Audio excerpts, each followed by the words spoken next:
Hello, ladies and gentlemen, and welcome back to the channel. I'm your host, Maverick, where today we are going to be continuing our watch of the Saga of Tanya, the Evo, with episode 8.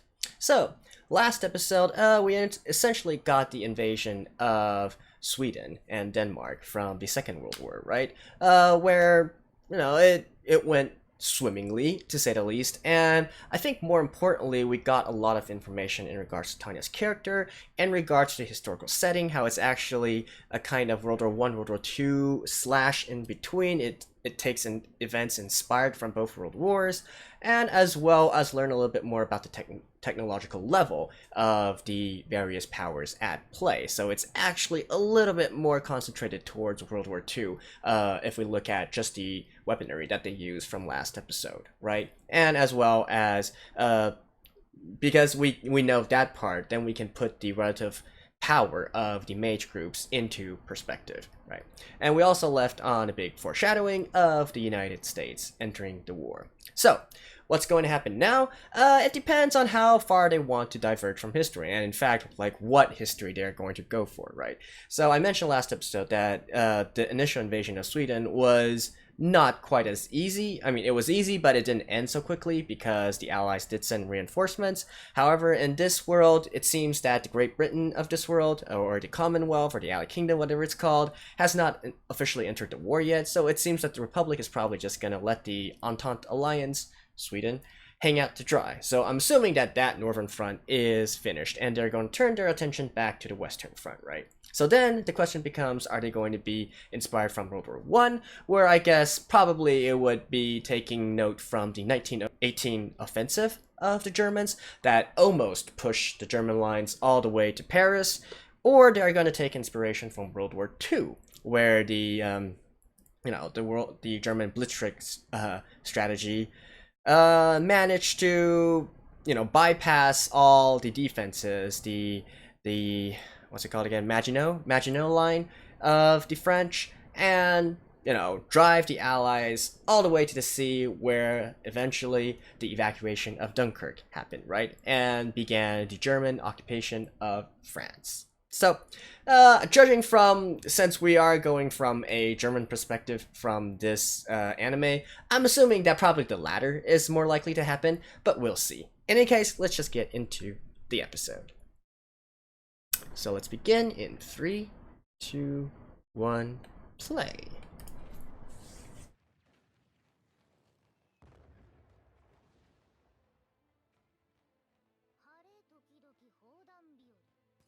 Alright, this is definitely the Western Front.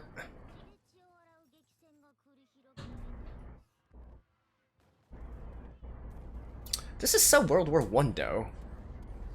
And the weapons they're using.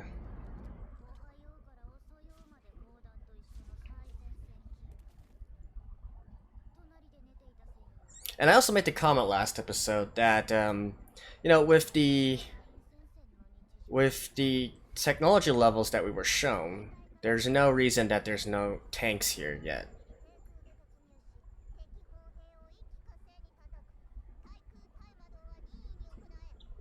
Right, take out the artillery so your troops can advance.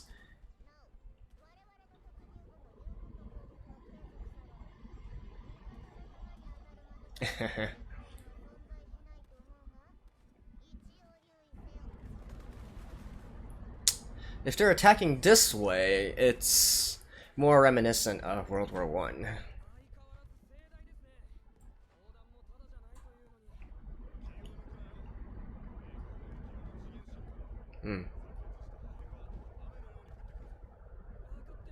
That shouldn't be able to pierce your shields though.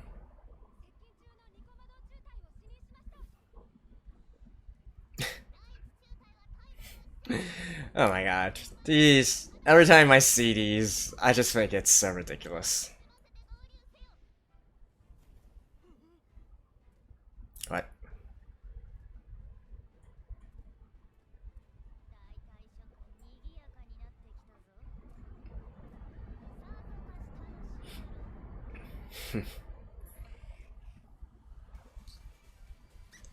Alright, let me skip this real quick. I'll see you guys in a second.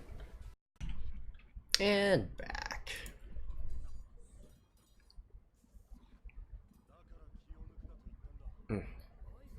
So he was wounded.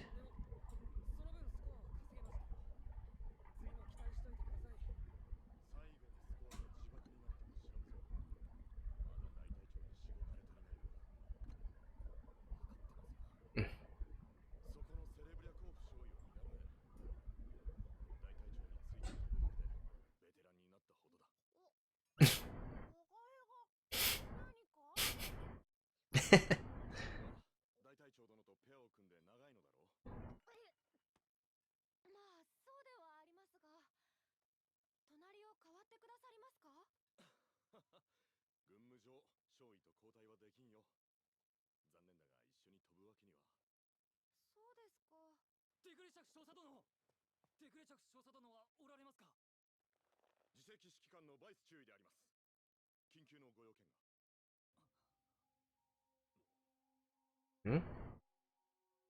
Trial by fire.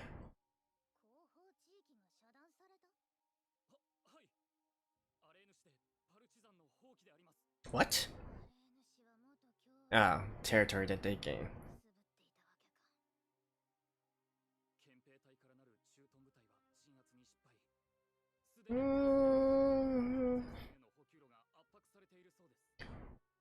Not quite sure what this is a reference to. If this was World War II, then it's possible that, you know, that... Oh no, wait, World War One. World War One. The territory gained during the Franco-Prussian War was originally French territory.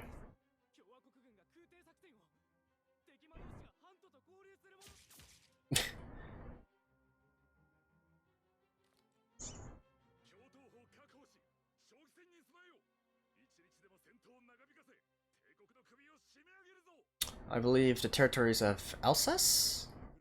Somewhere near there.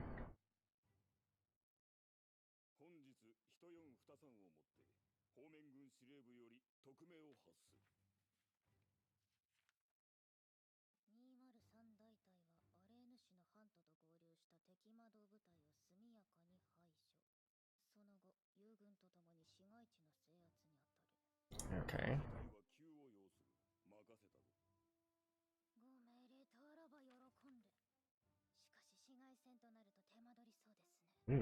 Urban warfare.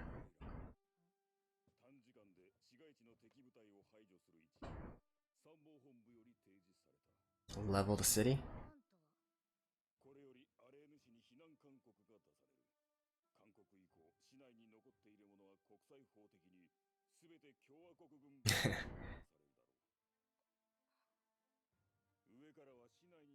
Right.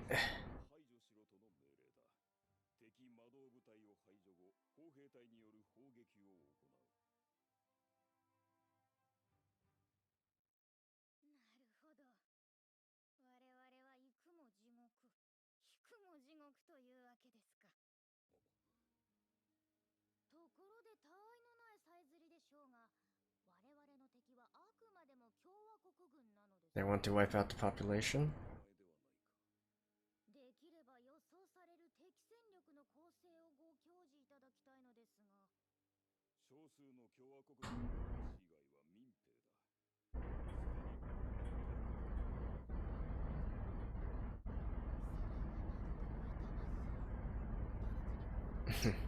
Yeah. This is basically an excuse.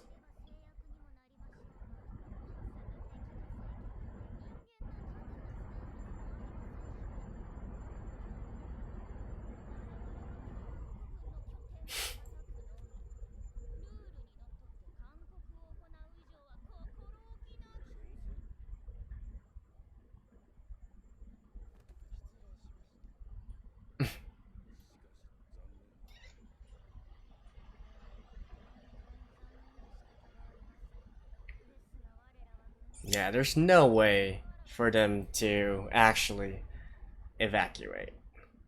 And the easiest way to make sure that their backlines aren't compromised is to just kill everyone.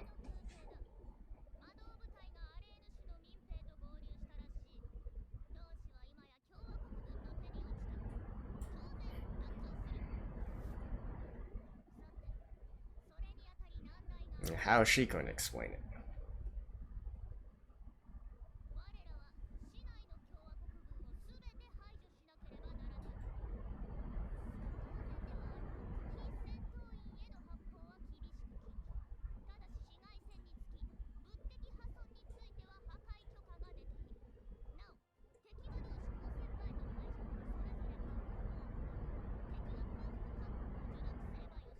Really?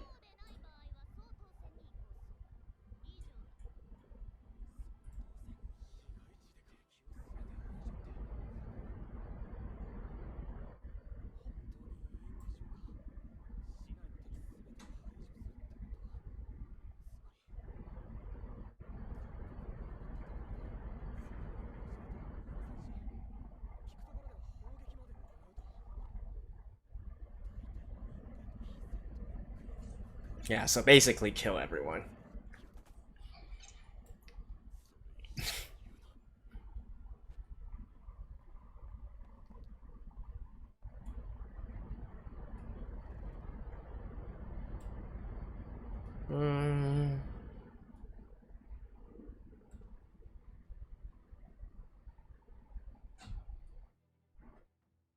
I don't think if there's actually a good way to resolve this, though.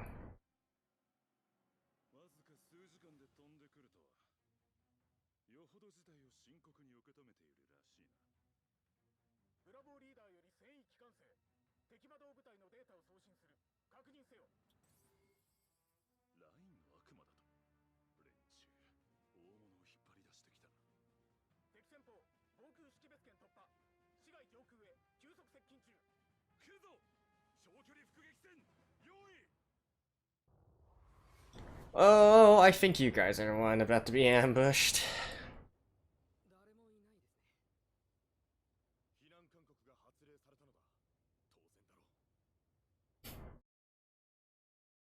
Okay, never mind.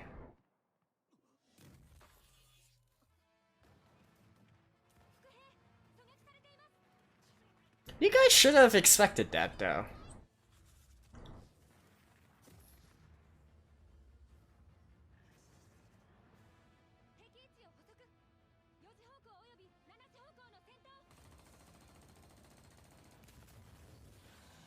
Hmm.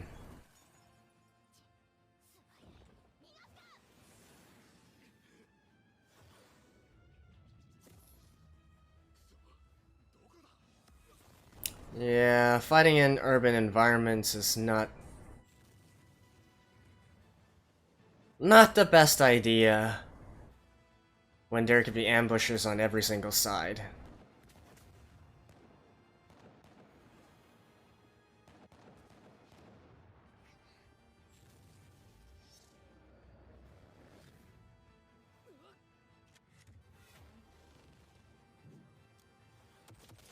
Oh.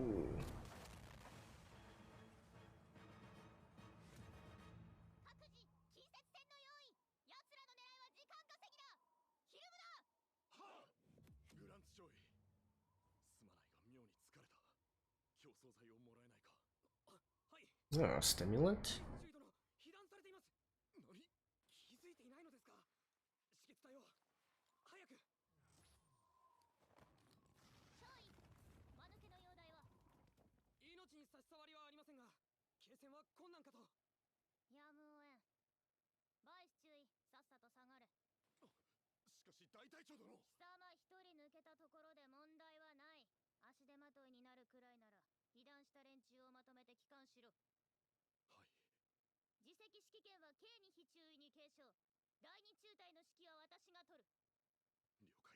Okay.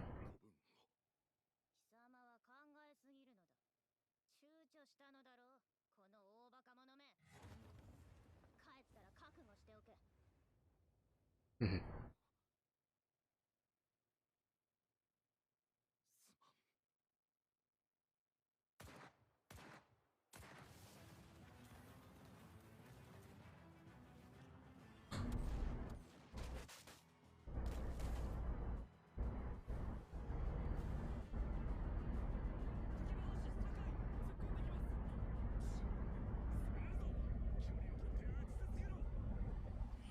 But what is the enemy's plan? What is the Republic's plan? They're stalling for time, but stalling for time of what?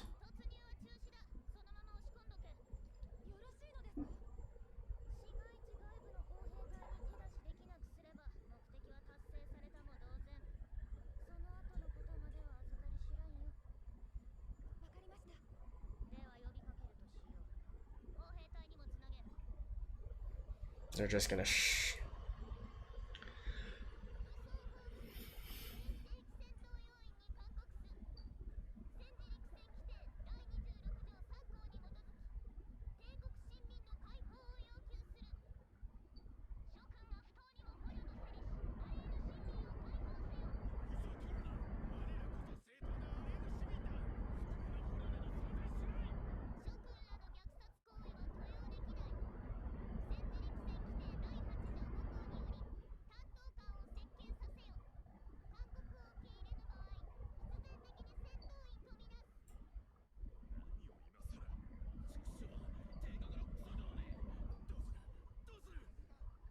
Oh wait, I actually thought that there were still loyalists in the city.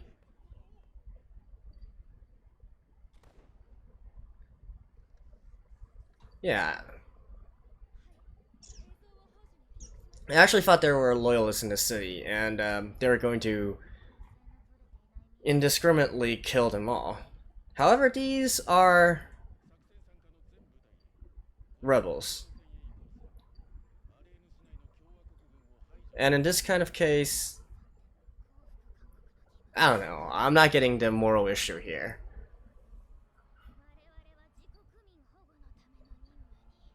It's clear that they don't consider them to be your people, so...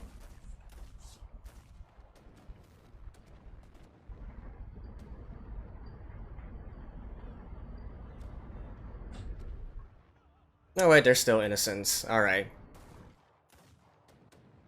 I guess that's the moral issue here, that there are non-combatants who aren't part of the rebellion still in the city.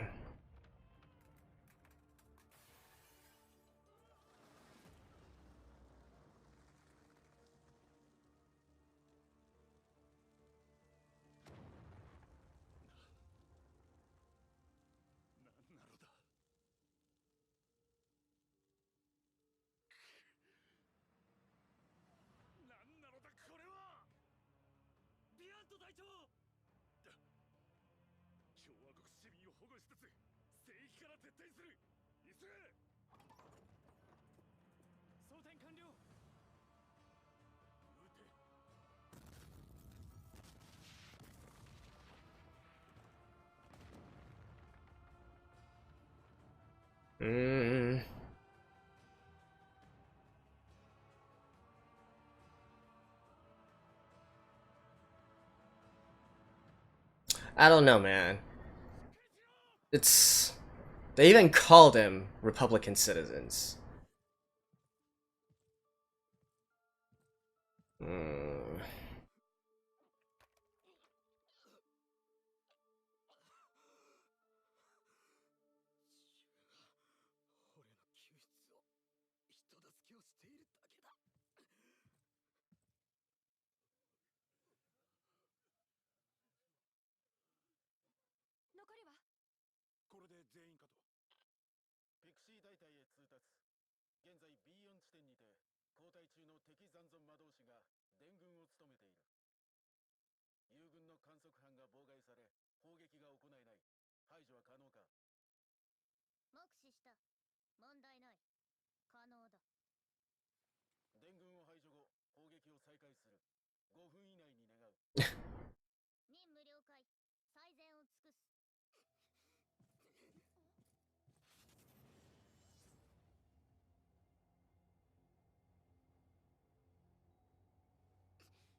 Hmm?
What's he gonna do?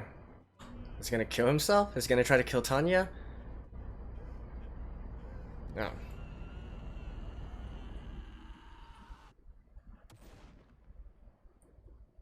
What? Okay.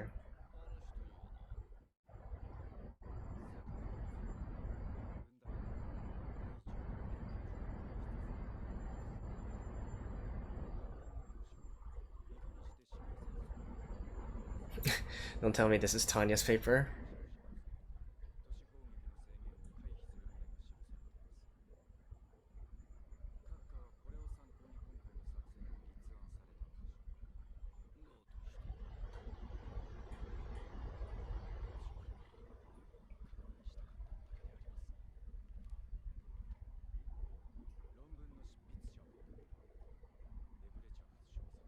I'm actually trying to think here.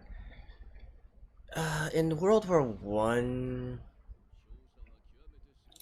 I think they still strayed away from doing direct bombardment on cities, but that completely went out of the window in World War Two. Both sides.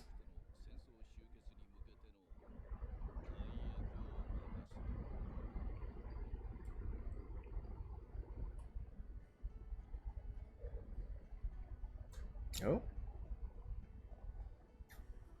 Is this a new ending? Okay. I didn't expect this. Alright, let me look through this a little bit.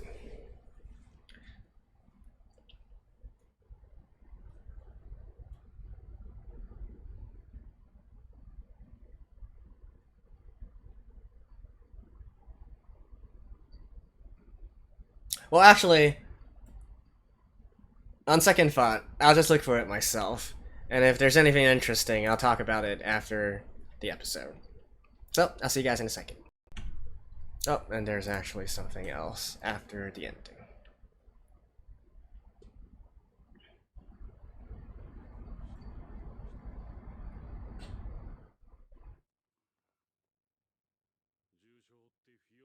Oh wait, he's not dead yet? Alright.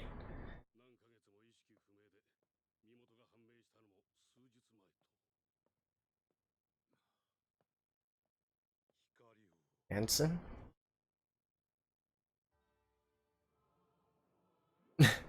Really? Being X intervened?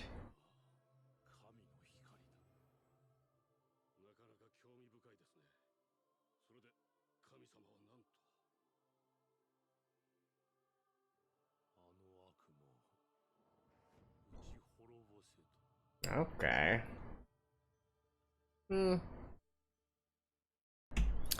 Alrighty, so I made the question at the beginning of this episode as to which World War we are going to draw reference from in this episode, and apparently the answer is World War I, right? So first of all, let's go to the point of contention. This Arcanine City, something like that.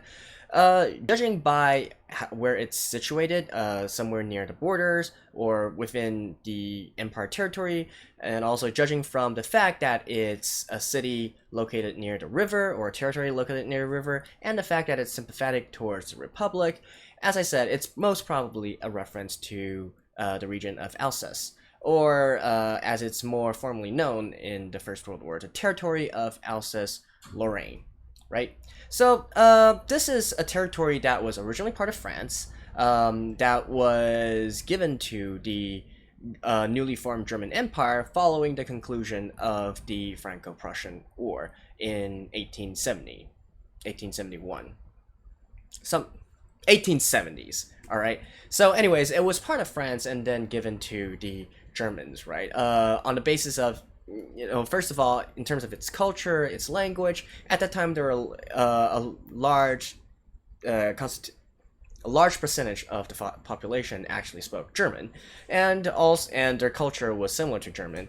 And from the German perspective, it's nice to have this sort of buffer zone on the other side of the Rhine River in order to extend their defensive position further westward, right, towards France. So that's why they wanted that territory, and it was actually a big point of contention for the French during World War One. That was one of their objectives, to gain back the territory of Alsace-Lorraine. So that is most probably a reference to that place. Now, the second part that, and which is apparently a big focal point of this episode, is in regards to the, I guess, wartime laws, right? The customs and laws of war. So, I'm assuming from this that they are actually referring to the Hague Convention of 1907, which, basically had a lot of these different, all the major powers of the world gathered together to sit down and talk, hey, what can we do during war and what can we not do? And in fact, there's a specific convention out of that deals, I believe it's titled The Laws and Customs of War on Land, and that deals specifically with include such things as defining what exactly are belligerents, what exactly constitutes an armed force, as well as how to treat prisoners of war and what to do when you occupy territory, as well as whether or not you can bomb or bombard civilian populations, civilian buildings, right? So they were making this whole big deal about trying to justify this artillery bombardment.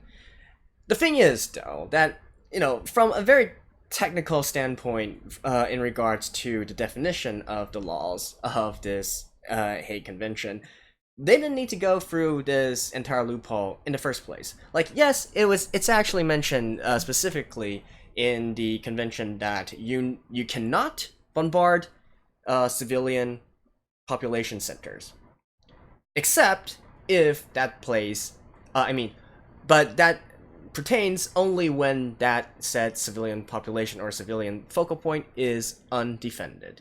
So if there are defenses there, that article does not apply. So, as we can clearly see from within this episode, they had defenses all over the place, right? And there was an armed force, there was armed forces within the confines of the city, using the buildings, they had roadblocks and whatnot, they had strong points. That constitutes a defended city, right? So that already is out of the... I don't think there's anything illegal about that part.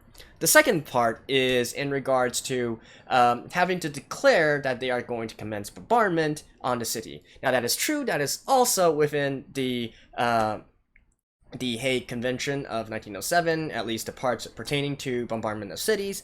However, it also has a pretense. You need to declare only if you are not trying to launch an assault, right? Now, what constitutes an assault is, I guess, a little bit more undefined, but in this case, they clearly had troops on the ground trying to occupy the city. So, I think technically you can also say this counts as an assault, in which case they don't need to announce their bombardment beforehand.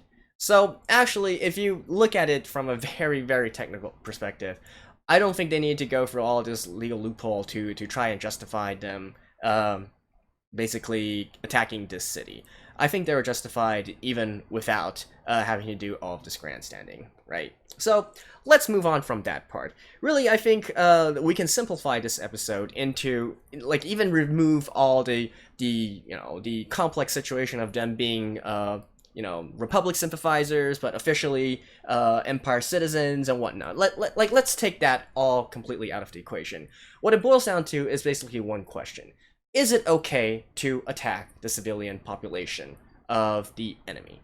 Right? I think we can completely simplify it into just that part. And, that's that is tricky, right? That is actually really tricky, and it's both a moralistic question as well as a you know, a difference in philosophy, I guess you could say. So, first of all, let's consider the context of bombing civilians or a bombardment of civilians. Now, first of all, I did say that it didn't really happen much in World War One. That's not entirely correct. Of course, there were bombardments of cities and whatnot in World War One. It just wasn't quite as prevalent because bombers at that time weren't as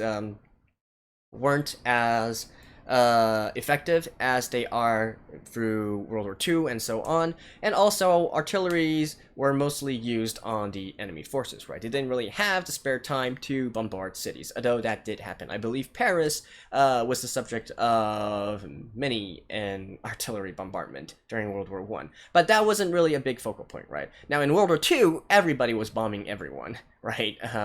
Americans bombed Japan, Japan bombed the US, Britain was bombing Germany, Germany was bombing Britain, and so on and so forth, right? It was an all-out war. And I guess, from history, you can say that in the end, nobody really... I think in the end, realism won out over moralistic values, and that is the simple fact that, it's really hard to distinguish between people who are actually engaged in combat and people who are not. And also, when countries go into what is called full mobilization, you can also make the argument that every single citizen of a country is contributing to the war effort, right? So the men, at least in terms of history, the men went on to the battlegrounds, the women stayed back, and they took care of the manufacturing, and so on and so forth.